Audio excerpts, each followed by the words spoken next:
Hey everybody, here's the wrap up. We're going to talk a little bit about the Bolt, and I may have a bit of a surprise ending. Many of you know what I thought about the original Bolt. This one here may have a different ending. But before I get going, what I'd like to do is I brought Sue in because this weekend Sue drove this a lot, and she probably got more miles on it than everybody. And so Sue, what did you think? Well, I was actually quite surprised. Well, I think just when you first look at this car, I think it's kind of cute. Okay, it's probably not a word you'd like to hear, but it's a very nicely styled small car. The color, this cherry red, is a real eye catcher. I like that. I would say it's a little more busy than I anticipated with all the black detailing and the chrome. That's more ICE vehicle looking, not electric vehicle, which most people are making those more sort of an austere appearance. This is actually quite busy, but I like it. Nonetheless, I like it. The driving experience, okay, it's for a small car, it's really got some pretty good acceleration. I like that as well. On the braking side, I am really used to the one pedal driving, and this has this as well. But when you do take your foot off the accelerator, this has more of a glide path. It slows down very slowly. Unlike a Rivian or a Tesla, when you take your foot off the gas, it really comes to a stop. This sort of just rolls. So if you like that ICE experience, this is more like driving an ICE car. So that transition from an ICE car to an electric car, this feels more like an ICE driving vehicle, which is not something I didn't expect, other than it's obviously very, very quiet and has pretty good pep acceleration. So from that perspective, I kind of like it. So if you're looking for that easy transition from an ICE car to a BEV, this is one of those driving experiences that would come very naturally to you. Other than that, I mean, the interior is fine. The seats, I think, are very comfortable with great support. I actually enjoyed driving it. It was just kind of a fun little car. One thing I found interesting, and it may just be the nature of driving a small car, is that unlike when I'm driving the Tesla, for example, I can be cruising along and then I have to really look at my speedometer to kind of see, or my gauge. They don't really have speedometers anymore, but anyway, the gauge to find out how fast I'm going. Whereas in this car, when I was driving, I found myself literally going the speed limit. So I'm actually feeling the acceleration and or the miles per hour in this car more than I would in a Tesla or Rivian, for example. So I thought that was also an interesting perspective. It just felt sort of normal driving experience. I didn't feel that rush of acceleration and like, ooh, I'm going too fast. Nope, I kind of felt exactly the miles I was going. Yeah. When you drive this, if you think you're going 45, you're going 45. Exactly.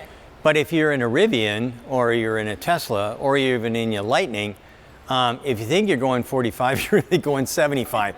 It's a different kind of vehicle.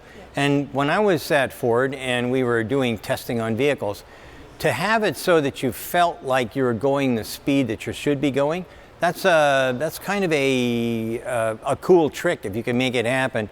And they've done a good job on here. But there's a few things that we think you might want to have a consideration at looking at. I'm going to give you two, and then Sue can tell you a little bit about what she thinks. But first off, I have no idea why you have to have a start button.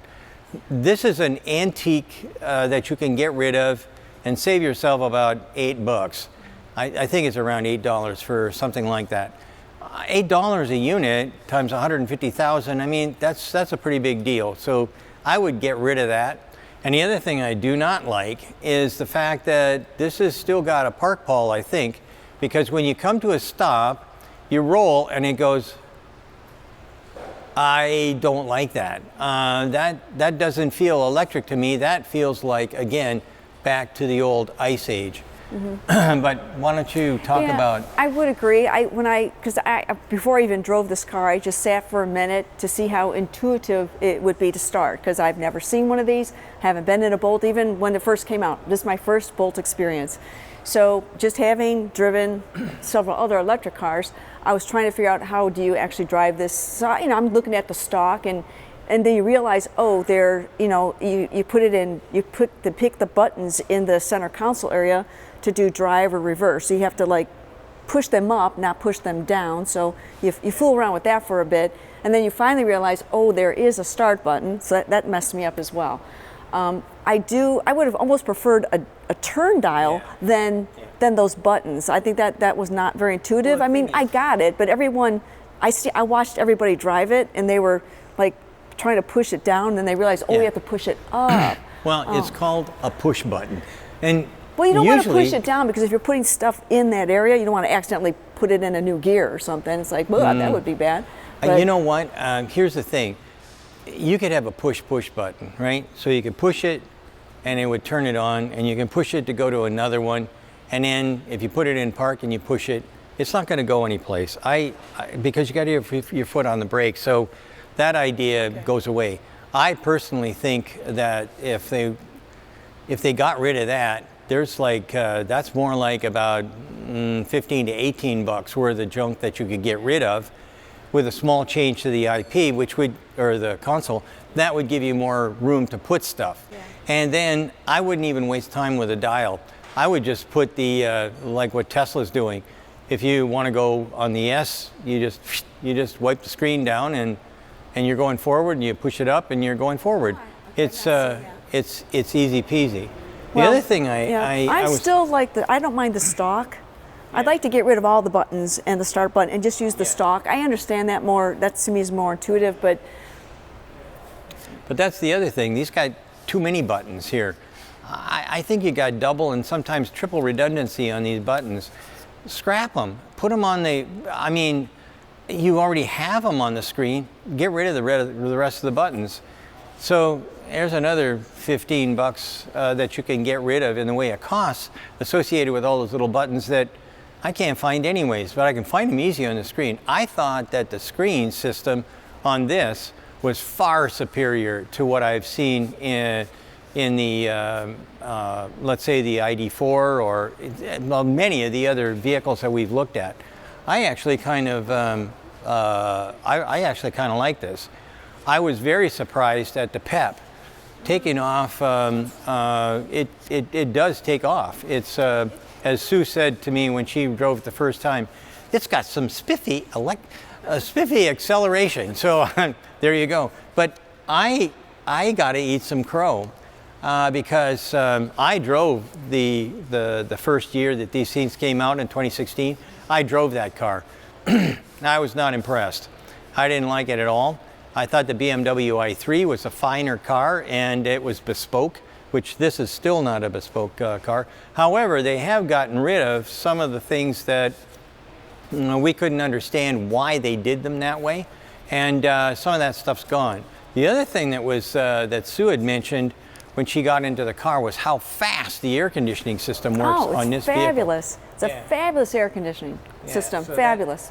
That was kind of a breath of fresh air. Anyhow, sorry. Anyhow, that kind of stuff has led me to believe that, hey, you know what? This is a pretty good car. Now, normally when we do one of these reviews, not too many guys are interested in taking it for a ride. I sent out an email and said everybody should take a drive in this. So we have one person that for sure wants to get one. And then we've got another one, my secretary actually, Kim, her son is looking at it. He's quite tall.